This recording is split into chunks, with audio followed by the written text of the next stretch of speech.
Hey, man, I love new things. I love the start of things because it always represents hopes and dreams.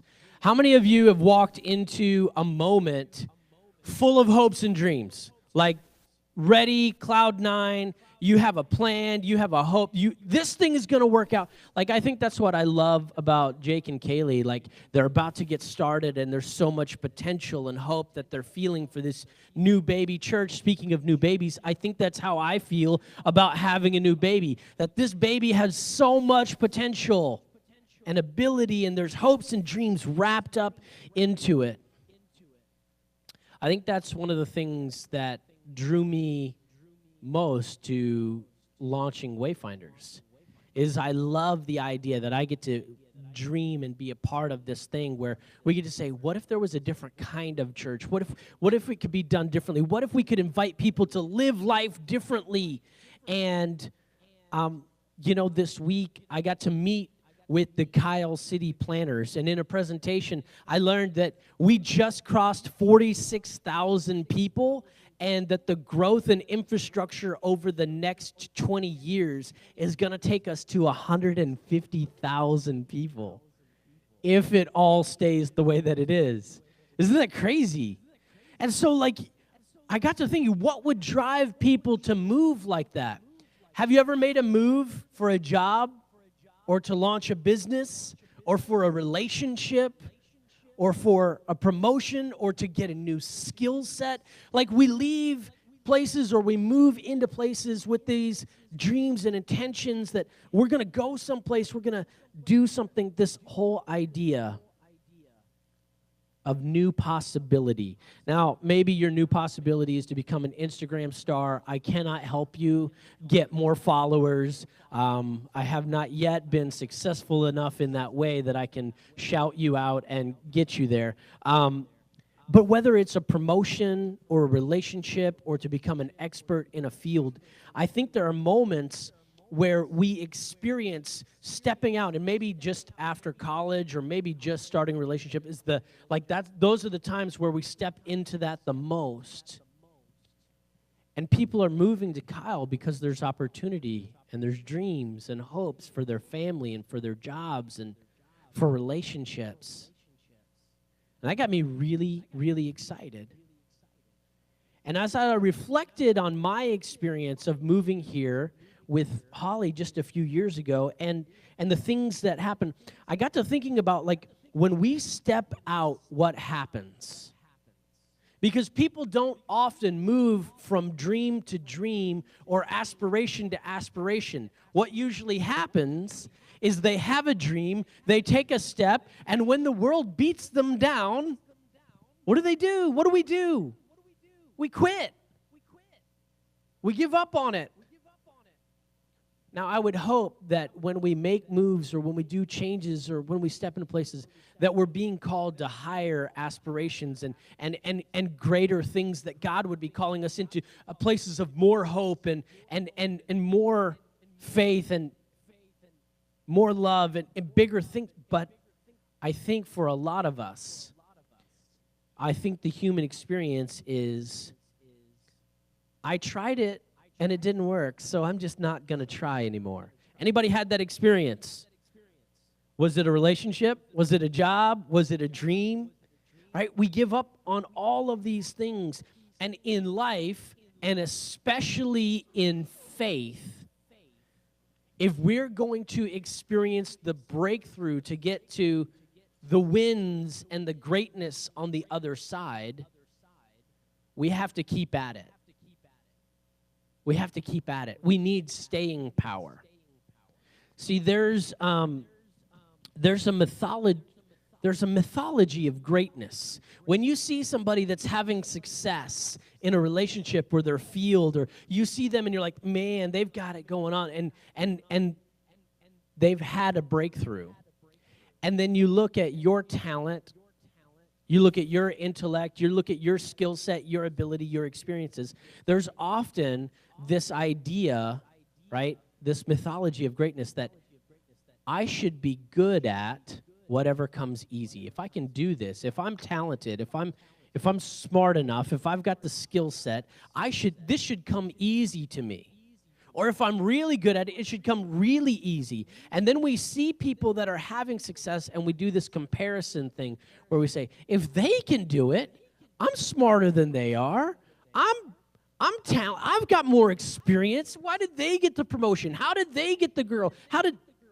And there's this mythology around greatness that you have to have one particular trait or characteristic to be at the top. And I'm convinced that greatness is not about a particular trait, characteristic. It's not a particular virtue that someone has. It's not about their level of talent or intelligence. I'm convinced what it is staying power. It's the ability to have all of those things over a long period of time in their lane. And that's where the breakthrough happens. Have you ever been around someone, specifically coming back to faith, have you ever been around someone and you thought, man, they are so full of faith? It's like temptation comes up and they just beat it down. When I'm around them, I feel like I'm walking around with Jesus. Maybe it's Jake because of his beard. I don't know what it is, but have you ever been around somebody that like nothing phases them? They like the world's gone awry and they're still so full of hope. And I have to think that person, maybe they are super connected spiritually, maybe they are super able, but I don't think it's because they're more talented or because they have better intellect. I think it's because they have staying power. And if we are going to experience breakthrough, we have to stay on our path. If we want the breakthrough spiritually in our faith, we need staying power. We need to keep after it. With that in mind, I want to show you this video from a Super Bowl commercial in 2012. 8, 7, 6, 5, 4, You guys ready? 3, 2, green light.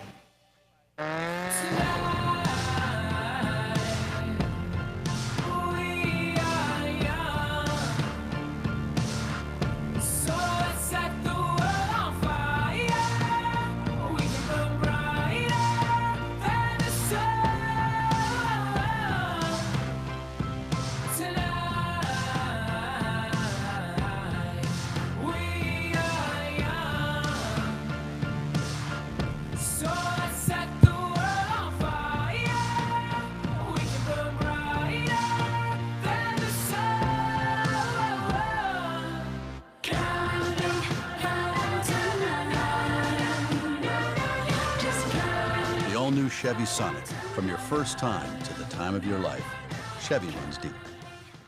So I don't know if you're a fan of the Chevy Sonic, but Chevy confirmed that the Sonic did not make as much money as that song did. And this commercial propelled the band Fun to national spotlight. And that song tonight, along with a couple of other songs on their second album, which was the album that this is from, stayed at number 1 or in the top 10 of the Billboard 100 list for a year. Now, you could argue that the soundtrack to that commercial made the band famous overnight. You could argue that. But what you don't realize is not only was that their second album, they had already had another album on that, but the lead singer and main instigator of the band was in a former band, a duo called The Format, which was signed to a major record label and toured the country for 8 years before they split up and the lead became part of Fun. The backup band was a band called Steel Train, which was a national indie darling that also toured the country for 10 years. So, where was the breakthrough? Was it the commercial? Was it the culmination of the 10,000 hours plus that made them experts in their field? Was it in 7th grade when they were struggling to play the recorder in music class? Where was the breakthrough? Sometimes the staying power is what causes the breakthrough. And our soundtrack, our lives, our church's soundtrack will be well written when we stay the course with staying power. The cover song that we just did, Queen, right? There's going to be a movie later this year about Queen. And not only do they have a plethora, kids, that's a good word for you to learn. Plethora. I'm going to teach you a word right now. Do you know what it means? It means a lot. There are a plethora of #1 songs that Queen put out, but did you know there's over 1,000 songs that Freddie Mercury wrote that never even got recorded?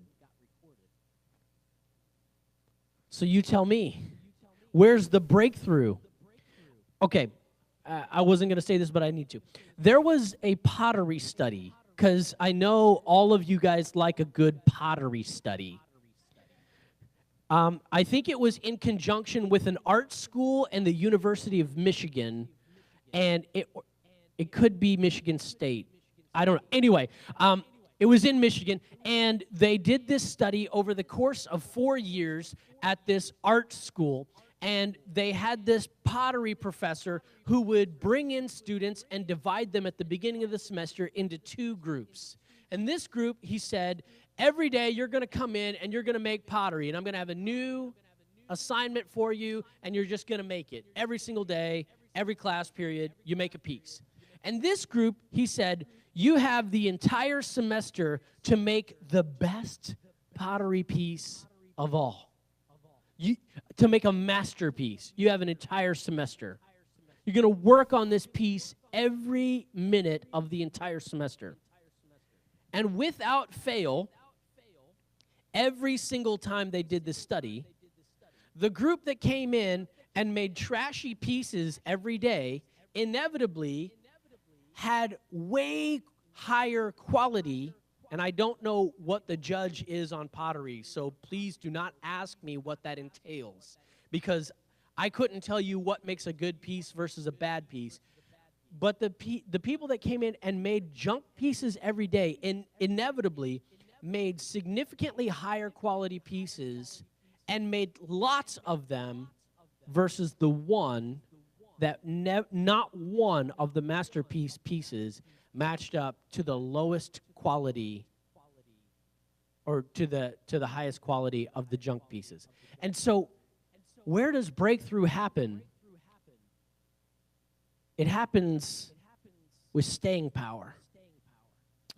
So if you're just joining us and you haven't been a part of the soundtrack series, the premise of the idea that we've been exploring is this, that our lives permeate a soundtrack that people experience when they are around us. It communicates something. It lays down an experience. It lays down communication for people. And we first started by looking at music and saying, music is built from the ground up with the bass note. And if there was a bass note for our lives, for our church, the bass note that we would be building from is love. And so we've been working on what does it mean to build that up and to love. And so we started, the first week, we had a challenge that we're just going to love. We're going to love people, right? So the 4B model. And that was, you're going to bless 4 people this week. How are you doing at that, by the way? Have you been following along with it? Blessing someone at home, at work, or at school if you're a kid. If you're not at school, then some other kid who might be at your school. In the city and in the church. And I didn't define what a blessing was. I just said, bless somebody. Whatever you think that is, bless 4 people. And then we said the following week that soundtracks are made to be heard, and we don't have to come up with our own. We get to mash up with the story God is already telling. And then we challenged everybody to the 3 E's, which is you got to eat with somebody, because when you're at the table, you're fully accepting and your soundtrack gets heard, right? Because you're together. And so you were supposed to eat with someone from church, from the community at large, and someone potluck. How are you doing with that? Maybe the blessing and the eating could happen together. Oh, shocker. Okay. And finally, a couple of weeks ago, our intern Caleb gave this great message about how our attitudes actually are dissonant, meaning they push people away, or they're attractive, they're resolved, and they bring people in so that we can actually be heard and share the love of Christ. And we were challenged to the 2V model. If you're noticing, it's LOV. I don't know if you're seeing the acronym. Anyway, the V was the idea of volunteerism, that we would choose to volunteer ourselves, that we would have a spirit of volunteerism in the church and outside the church and in the church both, because we are community here as well. And today, we're going to explore staying power. And so the Apostle Paul, as he was starting the church in multiple places, he wrote to a group of people in Hebrews chapter 10. It's going to be up on the screen for you. And it says this: "Let us hold unswervingly to the hope we profess, for he who promised is faithful. And let us consider how we may spur one another on towards love and good deeds, not giving up meeting together as some are in the habit of doing, but encouraging one another, and all the more as you see the day approaching." I love this passage, and it can be somewhat disorienting. So verse 23 says, "Let us hold unswervingly to the hope we profess, for he who promised is faithful." Unswervingly. I love it. It's one of those onomatopoeias, like it sounds like what it is. Swerve. Not swing or curve, not turn. It's like all of it wrapped up into one. Swerve. Unswervingly suggest that the swerves of coming are coming. How many times in your life has life thrown you a curveball? Too many. That was the answer. And it will continue to do so, right? The swerves are coming. And so a lot of times when I talk to people about faith, we get this very strange idea that has no base in experience from the rest of our life, that faith is going to be a straight line. And like I'm just going to go and I'm going to propel and life. In fact, let's think of it like an escalator. Like if there was a chart, I'm going up and to the right, because that's your right. Right? Like I'm on the escalator of faith. See? I'm doing nothing at all, but I'm rising. Look at all you people down there. You're not on my escalator of faith. Like we have this idea that we're just going to be floating further and further and get better and better in life, and we're doing nothing except talking about how our escalator is helping us somehow. But faith has turns and dips and curves and ups and downs. It throws you all over the place. When I was in youth group, and then as I became a youth pastor, and maybe you have played this game, I introduced a game. It has different names. Sometimes it's called Whiplash, sometimes it's called Dragon Tag, but the whole idea is that there's a person up front, and he tags people, and then they get on the back, and they form like a really long train, and they're turning. And of course, when you get caught, and then you attach yourself onto the train, where are the turns coming from? Because the person up front knows where they are turning, right? They know where they're going, so they're making turns, and they know where they're going. And the person at the back is like, I can't do that again, that hurt my neck. But it's like whiplash, and they're being tossed about. And sometimes I think that's what happens when we take the step of faith to put our hope in Jesus, not only to cleanse us from our sins, but to bring us into the ability to live life differently. We are at the back of the train, and that's where the curves are coming from. However, It's in the swerves that we get the returns. It's in the swerves. It's in those places where life throws us and challenges awry that the returns are, and that's where God wants to make the largest character leaps in us. Can I get an amen to that one? That's a tough one and a tough pill to swallow, that the returns are in the swerves, because when we're on the straightaway, when life is going good, I can very quickly and easily forget the idea that I need God's help. You been there? Life's going good. Job's going good. Relationship's going in. Money's going in. Whoop! Off track real quick. But while it's going good, we don't think we need God in our life. And so I love, I wasn't going to say this, but I think I'm going to say it. So there are some times where I know when people are here or when they're seeking me out, they're calling me, I know that they're calling me because their life's a mess. You ever have somebody like that? They only call you because that's when the chaos is happening. When the business is working, when the money's good, when the relationship with the spouse is good, they're fine. But when it's crumbling, hey, I'm here, I'm at church, I made it. And I'm not saying we shouldn't hold tight when things are desperate. We should. But we should hold on unswervingly when things are going good as well. Because if you're only holding tight when the turn has thrown you out, you're going to not be ready when the curves come. You're only going to be reacting. It was about 9 years ago, and I was in Orlando. It's a whole other country in Florida, and it's a very, very strange, worldly place. And I was at a conference with churches from around the world, and there were thousands of people there. And my parents, who were missionaries in Ethiopia at the time, had come, and I was there. I was representing my church, and we were at this conference together. And it was like a 9-day conference, but there was a day where I had off with no responsibility, and my parents had off with no responsibility, and their friends from Ethiopia had no responsibility. And so we decided, while they're in a whole other country in the United States, that we would expose them to American culture. And so we took this, let me give you the idea. There's me, my mom, okay? Awis, his name is Awis Ali. He's Somalian, but married an American lady, and so he's kind of like American. And then we have Mulu, a lady, and her husband. It's like Aramaeus, but it's Ermaeus. Everybody say that, Ermaeus.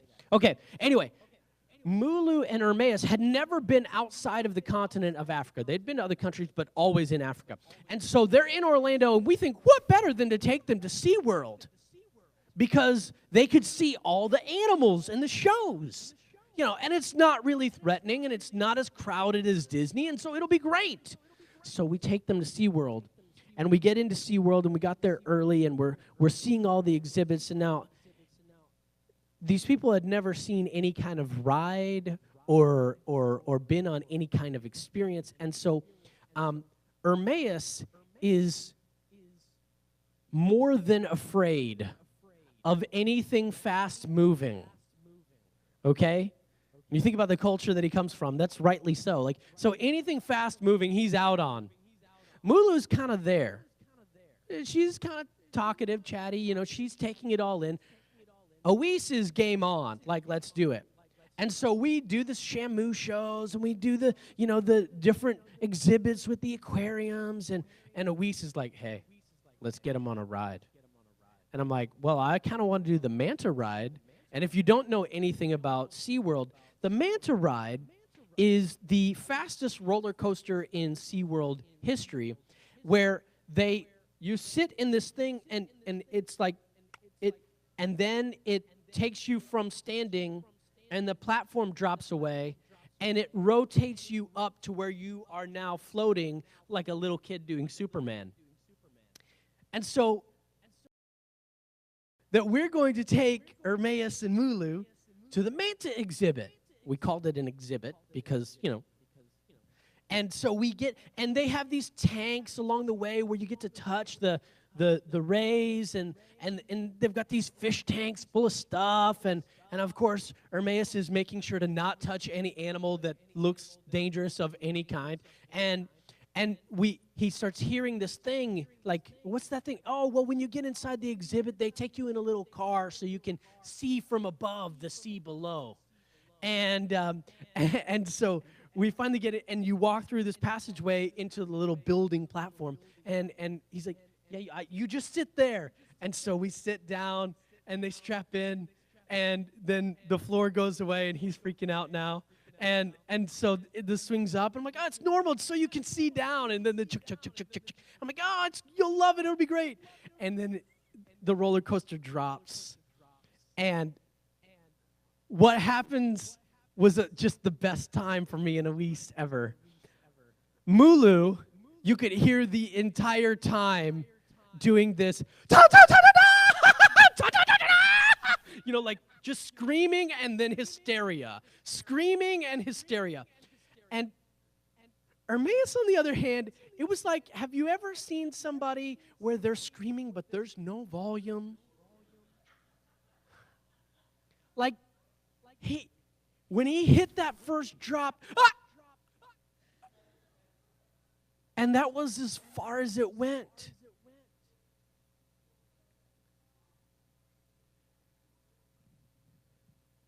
Some of us are full of fear and hysteria in the drops and the turns and the curves of life. And some of us are full-on paralyzed.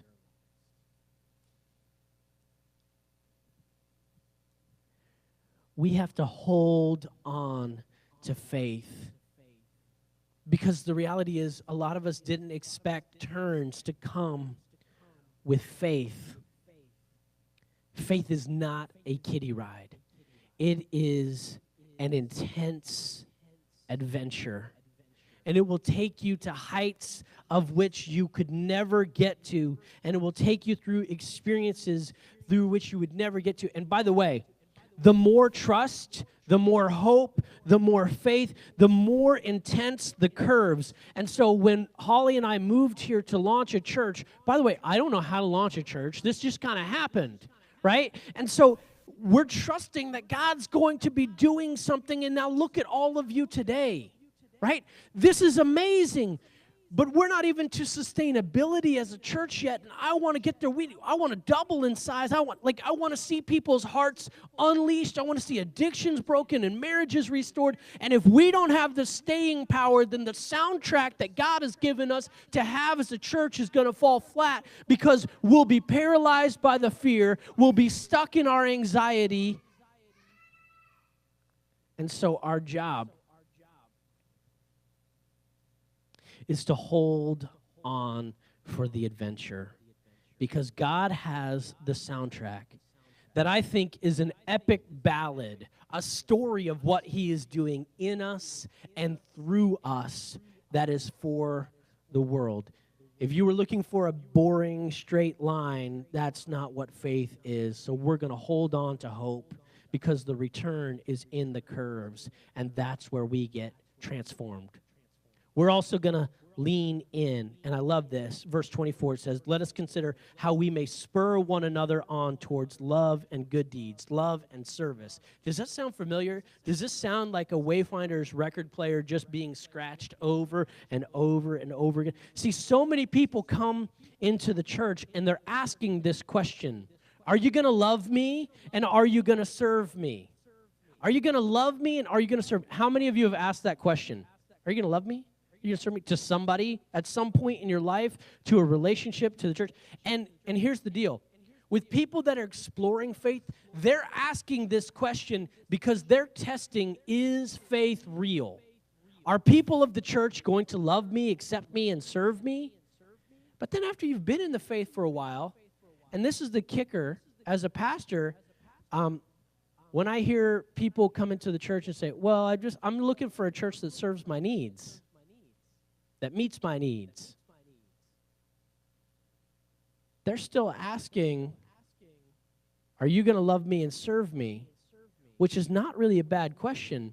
But how does Paul phrase this? He says, how we may spur one another on. Everybody say spur. It's an active word, not a piece of jewelry on your boot. It's an active word. How we are going to push each other into love and service. You know what he's saying?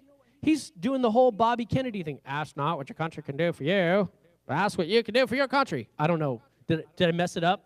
John Kennedy? So, sorry. Whatever. Close enough.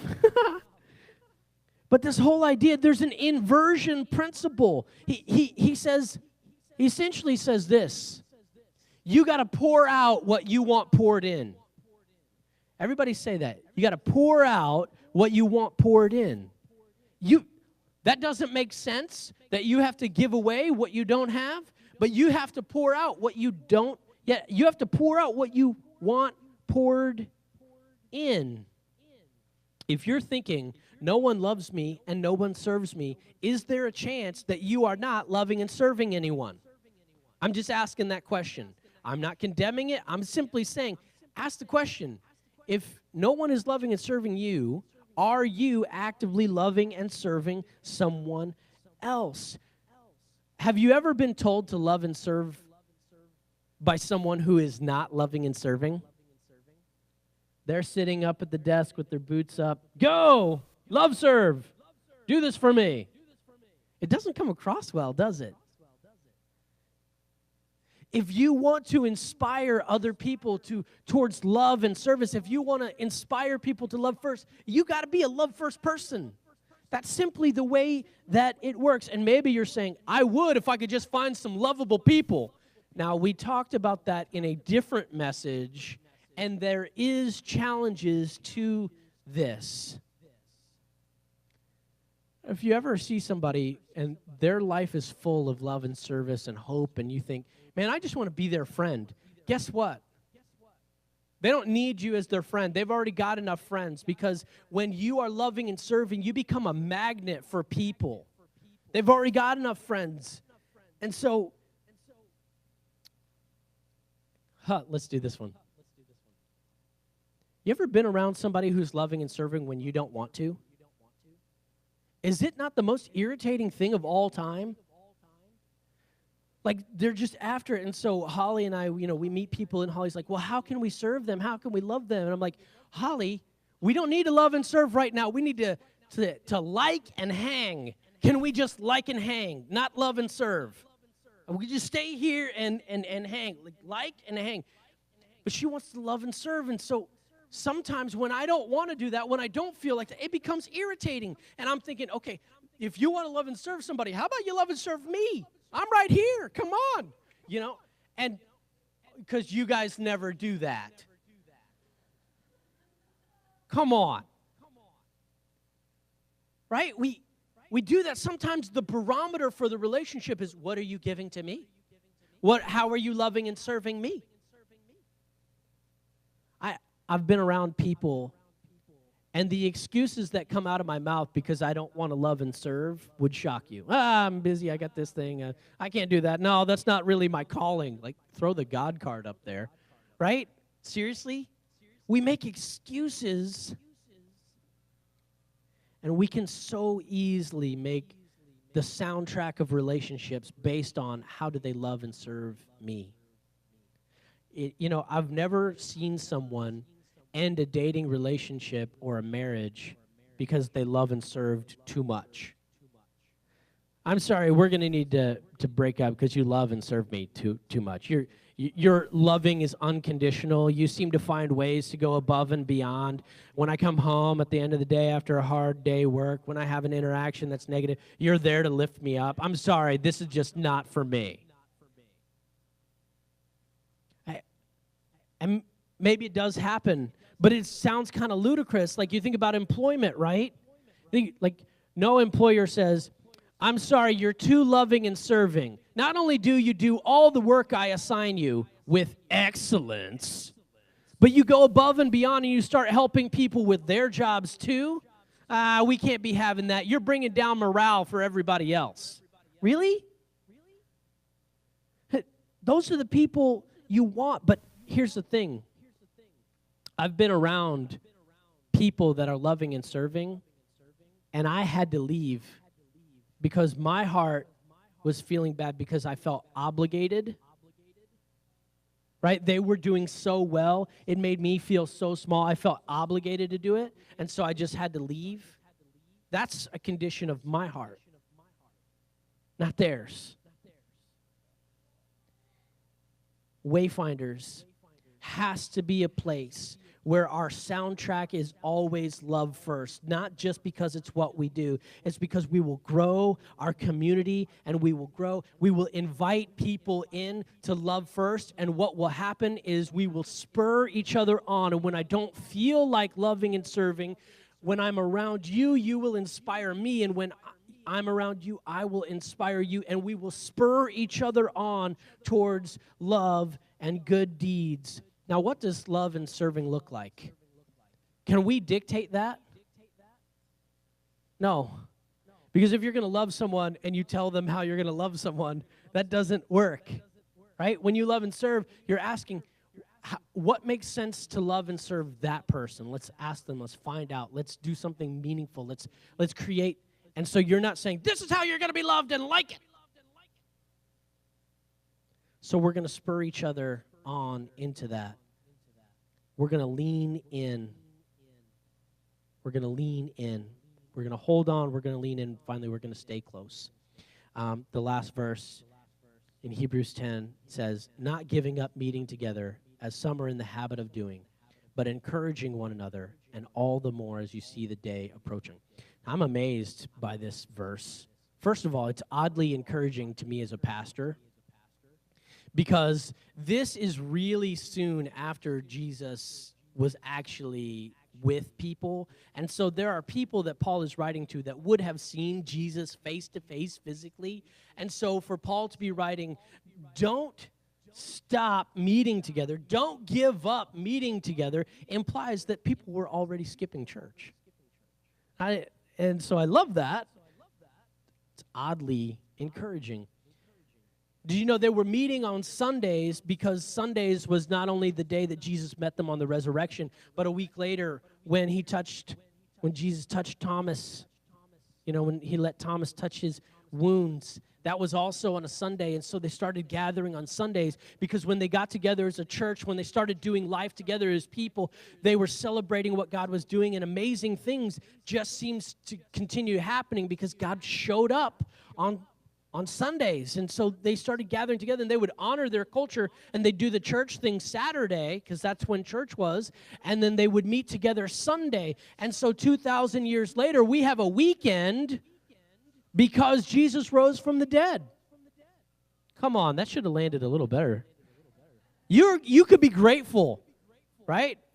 We have Saturday, and now we have Sunday. That's how the weekend got started, is because these Christian folks were disrupting culture, meeting together. And so Paul says, don't give up, because why? It's easy to give up. I know you guys are the faithful ones, but there's plenty of people that decide when they wake up on Sunday if they are going to participate in a community of faith or not. And they decide that morning rather than making it a habit in their lives. So we're going to hold on, we're going to lean in, and we're going to stay close. Something happens when we do life together. We become a tribe. One of the questions I get asked from people as they start a faith journey, almost all the time, is how do I grow? How do I grow? Has anybody ever asked that question about their faith? How do I grow? I want the breakthrough. How do I grow in my faith? I'm going to give you something super, super simple. You can take this with you the rest of your life. Show up to grow up. Show up to grow up. If you want to grow up, you've got to show up. You've got to go deeper with the faith community. It's the difference between dating and flirting and marriage. It's rocks skipping across the pond, or it's rocks going to the bottom of the pond. It's the difference between the guy who dates 15 girls and calls himself a great lover. And the guy that has been with the same person for 15 years. By the way, that's me. I've been with Holly now a long time, and I'm a great lover. Also landed well. Thank you. Because love is about more than surface stuff. It's about creating a deep relationship with people. And so it's easy to give up meeting together. Do you know why? Because people are imperfect, right? They'll let you down. They'll scar you. They present all kinds of challenges. And I've heard a lot of people, as we've kind of been launching churches, I've heard a lot of people that I meet and I encounter and I say, are you a part of a church? And they're like, no, I believe in God and I like Jesus and all that stuff, but I don't like the church. You know what the church is? People. It's not an institution. It's not some place that you go. It's not a building. The church is us. It's giving up on people. Jesus didn't give up on us, and we're not going to give up on people. So as a people of faith, we are going to stay close and do life together and allow that to shape the soundtrack. And if we want breakthroughs, if we want to see relationships work and get through the struggles and grow together, we are going to have staying power through the challenges. And so maybe the first big faith decision is I'm going to show up. That may not seem like a major step of faith because it's not believing something, and yet it's putting action to your belief, isn't it? I'm going to show up and I'm going to do life with these people. Let's go here and then we'll end. One of the things that I think happens,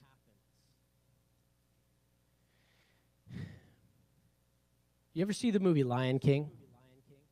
There's this line that Pumbaa or Timon, I can't remember which one is which, says, when the world turns your back on you, you turn your back on the world.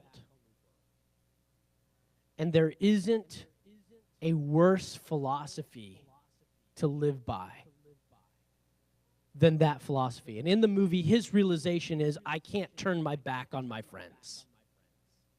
And our philosophy of life coming from the Scripture is just this, that we will not give up meeting together. That staying together leads to the breakthroughs. And we have this sense, I think, as people, that when someone hurts us or scars us or there's a challenge that comes up, we're just going to run from it and do isolation. And that creates a self-made prison rather than leading to a breakthrough, rather than leading to healing, rather than leading to a faith that is more connected to God. It isolates us and sends us packing the other direction. So we're not going to disconnect from people because of the pain of rejection. Now, you might be saying, that's great and well for you because you're an extrovert, Todd, and I am an introvert. Well, I want to have you guys know something about me. I am both. I'm not a good extrovert, and I'm not a good introvert. I'm neither one well. I'm a sad concoction because when I am too extroverted, I think, I got to get away from here. I can't even think anymore. I don't know who I am. And when I'm all by myself, I keep thinking, I'm not with people. I'm not doing my job. I'm not. And do you know what? It doesn't matter if we're extroverted or introverted. What matters is that we commit into a community. And maybe your part in the church community looks very different with these 3 people than it does with those 70 people, than it does with the 100 people. Obviously.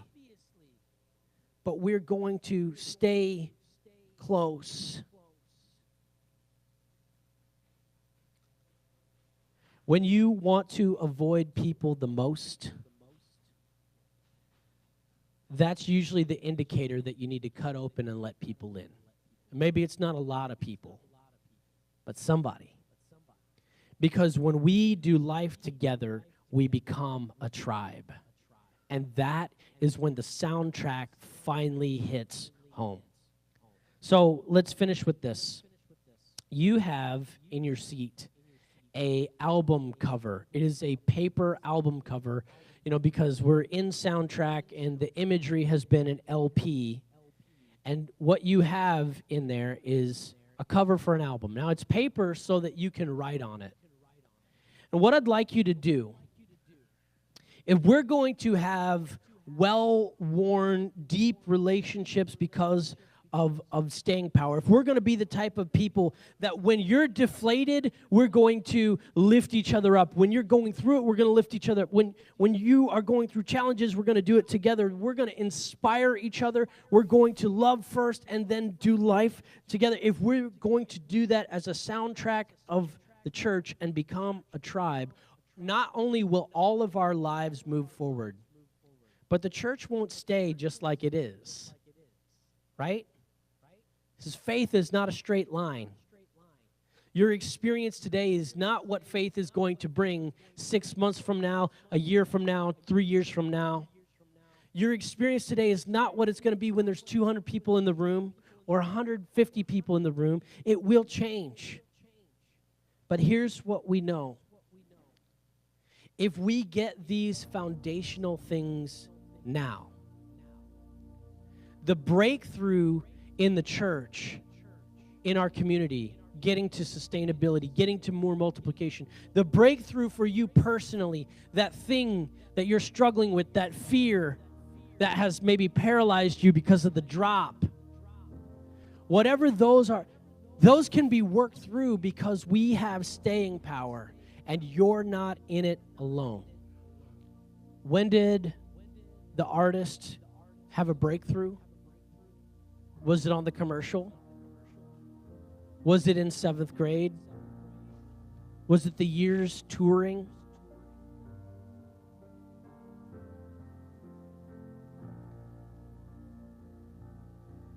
We're going to have staying power and keep at it. And the thousands of songs that never actually get published will be the bedrock of the ones that make hits and resonate in people's lives, because we as a tribe have committed to love first and do life together in our everyday rhythms. And if you haven't figured it out, that's how we're ending love. We're going to live a life as a blessing with 4 B's. We're going to be observable and allow people into our everyday occurrences. We're going to eat with people. We're going to be people of volunteers, and we're going to love and serve. But primarily, we're going to do this every day. It's not a flash in the pan. It's not a, yay, we've got this coming, and then give up on the dreams. When things don't work out, we're going to have the staying power. Because what I want for your faith and your life, and what I want for Wayfinders, is a breakthrough. Because on the other side of that, God has something.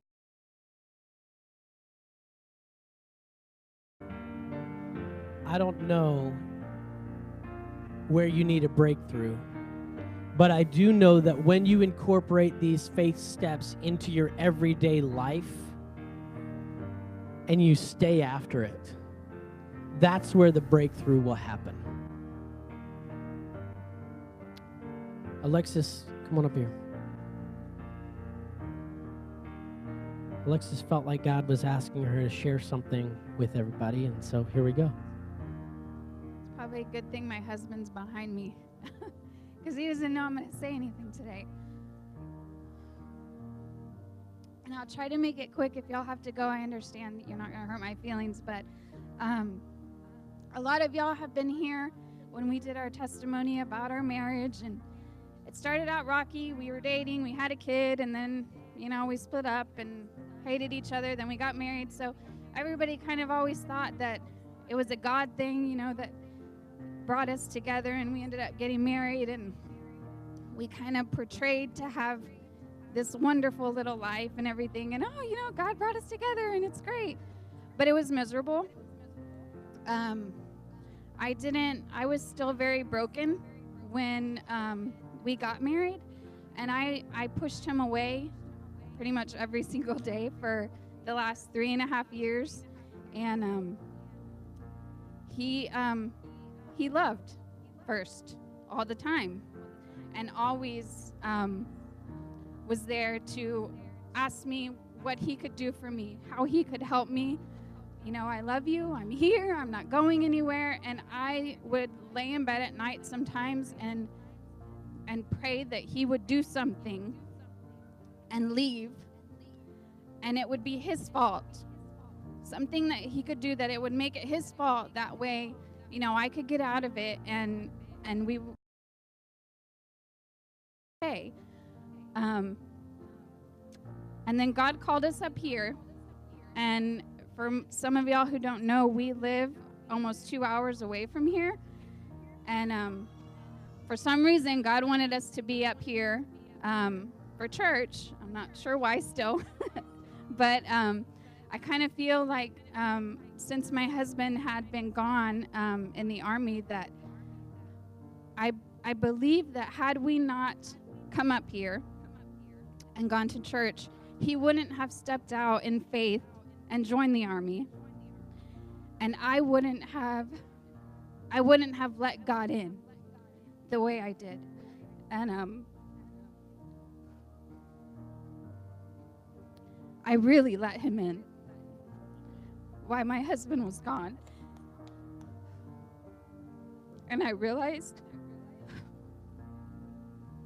man, I need him. I need my husband. And that's why we were called here. Because it fixed our marriage. And I realized what we have. And I'm excited to see what our future holds. Because now, together, now that we're finally together, I feel like something big is going to happen. I'm not sure what, but something big.